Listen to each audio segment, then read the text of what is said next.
நான் இங்கே ரொம்ப வேதனையோடு பதிவிட 2 விஷயத்தை பதிவிட விரும்புகிறேன். ஒன்று, எஸ்வி சேகர் பேசினது. என்ன வேணாலும் வாய்க்கு வந்த மாதிரி பெண்களை பேச வேண்டும். ஒரு முன்னாள் அமைச்சர் ஒரு போராட்டத்தின் போது ஒரு வார்த்தை சொல்லிட்டாருன்னு உடனே எல்லோரும் பொங்கி பொங்கி பொங்கி எழுந்தார்கள். ஆனால் 2 பேர், ஒன்று பொன்ராஜ், இன்னொன்று எஸ்வி சேகர் அவர்கள்.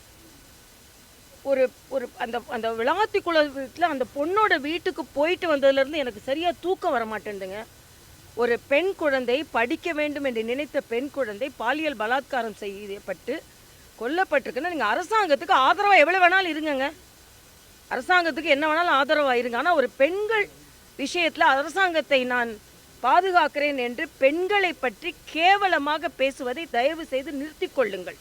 அது எஸ்வி சேகர் போன்றவர்கள் என்ன வேணாலும் பேசலாம் அப்படின்னு நினைக்கிறாங்க. ஏற்கனவே பெண்களை பற்றி அவர் பதிவு செய்ததற்கு அவர் வழக்காடு மன்றத்தினால் அவர் எச்சரிக்கப்பட்டும் இன்னைக்கு திருப்பி இப்படி பேசுகிறாரு.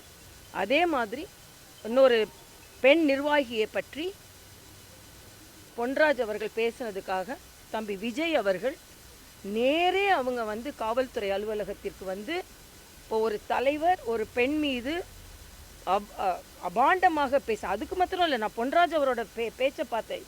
இப்படி இருந்தால் இப்படி இல்லாமல் எப்படி, அந்த வார்த்தையை கூட என்னால் சொல்ல முடியாது. இப்படி இருந்தால் நான் எப்படி இவதான்னு எப்படி சொல்லாமல் இருக்க முடியும்னு சொன்னால் ஆண்களை பற்றி நாங்கள் அப்படி பேசுகிறோமா?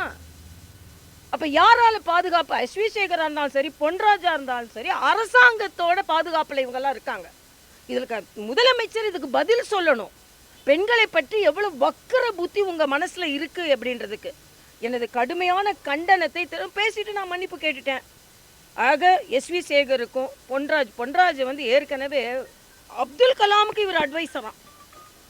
அப்துல் கலாம் எப்படிப்பட்ட மாமனிதர், அதுக்கு முதல்ல அட்வைசர்னு இவர் சொல்கிறதே தப்பு.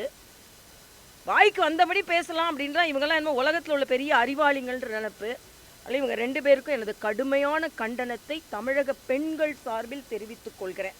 அதுவும் எஸ்வி சேகர் புதரில் உள்ள பொண்ணுக்கு பாதுகாப்பு கொடுக்க முடியுமா அப்படின்லாம் பேசுனது யாராலையும் ஒத்துக்கொள்ள முடியாது.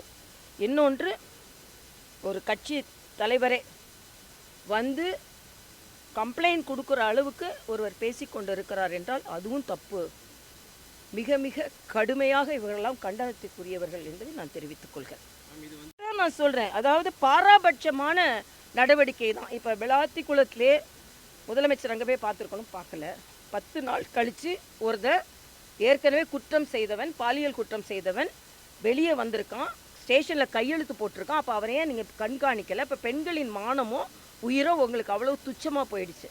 அது மட்டும் இல்லை, கட்சியை சார்ந்த பெண்களை பற்றி எனக்கு பொன்ராஜோட வார்த்தை எனக்கு நான் ரொம்ப ரொம்ப வருத்தப்பட்டேன். நீ இப்படியானவளான்னா நான் இப்படி தானே சொல்லுவேன் அப்படின்னு எப்படி சொல்லுவேன்? நீ எப்படி சொல்லுவேன் நான் கேட்குறேன். அதனால் இது திராவிட முன்னேற்ற கழகம், அது மாதிரி அவர் திராவிட முன்னேற்ற கழக பேச்சாளர்கள்லாம் பெண்களை எப்படி பேசுகிறாங்கன்னு எங்களுக்கு தெரியும். அதனால் முதலில் திமுக இதற்கு கண்டனத்தை தெரிவித்து மன்னிப்பு கேட்க வைக்க வேண்டும். மன்னிப்பு சும்மா சொல்லிட்டுன்னா பரவாயில்ல. மிக மிக மிக மோசமான இந்த வார்த்தைகளை இவர்கள் என்ன கேட்டால் இவங்களெல்லாம் கட்சியிலே இருக்கக்கூடாது. அதனால் எனது வன்மையான கண்டனத்தை நான் தெரிவித்துக் கொள்கிறேன்.